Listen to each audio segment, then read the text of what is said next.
सोमवार व्रत कथा पढ़े या सुने, आप पर भी शिव पार्वती की अपार कृपा होगी। बाबा भोलेनाथ को प्रसन्न करने के लिए हम भी सोमवार का व्रत करते हैं। ऐसे में आपको भी उनकी व्रत कथा अच्छे से पढ़नी चाहिए और उपवास पूरे तरीके से करना चाहिए, ताकि आपकी भी मन की इच्छाएं पूरी हों और आपकी जिंदगी भी खुशहाली से कट सके। नारद पुराण के अनुसार सोमवार व्रत में व्यक्ति को प्रातः स्नान करके शिव जी को जल और बेल पत्र चढ़ाना चाहिए तथा शिव गौरी की पूजा करनी चाहिए। शिव पूजन के बाद सोमवार व्रत कथा सुननी चाहिए। इसके बाद केवल एक ही समय ही भोजन करना चाहिए। साधारण रूप से सोमवार का व्रत दिन के तीसरे पहर तक होता है, मतलब शाम तक रखा जाता है। सोमवार व्रत 3 प्रकार का होता है: प्रति सोमवार, सौम्य प्रदोष व्रत और 16 सोमवार। इन सभी व्रतों के लिए एक ही विधि होती है। अब हम सुनेंगे व्रत कथा।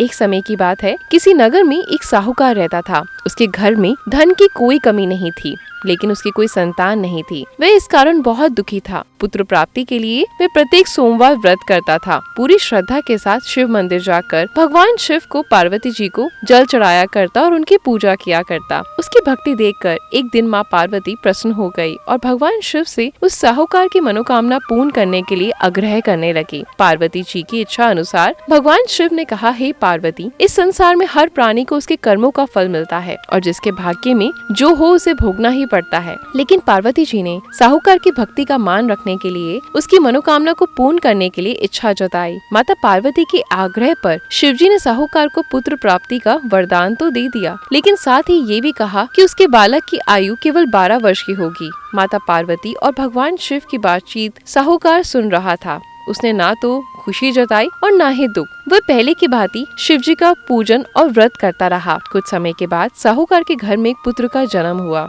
जब वह बालक 11 वर्ष का हो गया तो उसे पढ़ने के लिए काशी भेज दिया गया। साहूकार ने पुत्र के मामा को बुलाकर उसे बहुत सारा धन दिया और कहा, तुम इस बालक को काशी जी विद्या प्राप्ति के लिए ले जाओ और मार्ग में यज्ञ कराना। जहाँ भी यज्ञ कराओ और ब्राह्मणों को भोजन कराते हुए जाना और दक्षिणा देते हुए जाना। दोनों मामा भांजे इसी तरीके से यज्ञ कराते और ब्राह्मणों को दान दक्षिणा देते काशी की ओर चल पड़े। रात में एक नगर पड़ा जहाँ नगर के राजा की कन्या का विवाह था, लेकिन जिस राजकुमार से उसका विवाह होने वाला था वह एक आंख से काना था। राजकुमार के पिता ने अपने पुत्र के काना होने की बात छुपाने के लिए एक चाल सोची। साहूकार के पुत्र को देखकर उसके मन में विचार आया। उसने सोचा, क्यों न इस लड़के को दूल्हा बनाकर राजकुमारी से विवाह करा दूं। विवाह के बाद इसको धन देकर विदा कर दूंगा और राजकुमारी को अपने नगर ले जाऊंगा। लड़के को दूल्हे के वस्त्र पहनाकर राजकुमारी के साथ विवाह कर दिया गया। लेकिन साहूकार का पुत्र ईमानदार था। उसे ये बात न्याय संगत नहीं लगी। उसने अवसर पाकर राजकुमारी की चुन्नी के पल्ले पर लिखा कि तुम्हारा विवाह मेरे साथ हुआ है, लेकिन जिस राजकुमार के संग तुम्हें भेजा जाएगा वह एक आंख से काना है। मैं तो काशी जी पढ़ने जा रहा हूँ।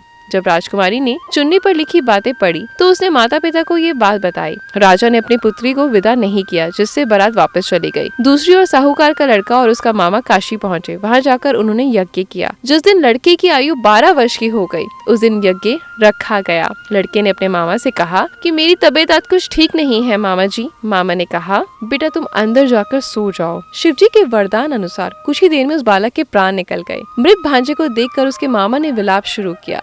वर्ष उसी समय शिवजी और पार्वती उधर से जा रहे थे। पार्वती ने भगवान से कहा, स्वामी, मुझे इसके रोने के स्वर सहन नहीं हो रहे। आप इस व्यक्ति के कष्ट को अवश्य दूर करें। जब शिवजी मृत बालक के समीप गए तो वे बोले, ये उसी साहूकार का पुत्र है जिसे मैंने 12 वर्ष की आयु का वरदान दिया था। अब इसकी आयु पूरी हो चुकी है। लेकिन मातृ भाव से विभोर माता पार्वती ने कहा कि हे महादेव, आप इस बालक को आयु देने की कृपा करें, अन्यथा इसके वियोग में इसके माता पिता तड़प तड़प कर मर जाएंगे। माता पार्वती के आग्रह पर भगवान शिव ने उस लड़के को जीवित होने का वरदान दे दिया। शिव जी की कृपा से वो लड़का जीवित हो गया। शिक्षा समाप्त करके लड़का मामा के साथ अपने नगर की ओर चल दिया। दोनों चलते हुए उसी नगर में पहुँचे जहाँ उसका विवाह हुआ था। उस नगर में उन्होंने यज्ञ का आयोजन किया। उस लड़के के ससुर ने उसे पहचान लिया और महल में ले जाकर उनकी खातिरदारी करी। अपनी पुत्री को भी उनके साथ विदा कर दिया। इधर साहूकार और उसकी पत्नी भूखे प्यासे रहकर बेटे की प्रतीक्षा कर रहे थे। उन्होंने प्रण कर रखा था कि यदि अपने बेटे की मृत्यु का समाचार मिला तो वो भी प्राण त्याग देंगे, परंतु अपने बेटे के जीवित होने का समाचार पाकर वो बहुत प्रसन्न हुए।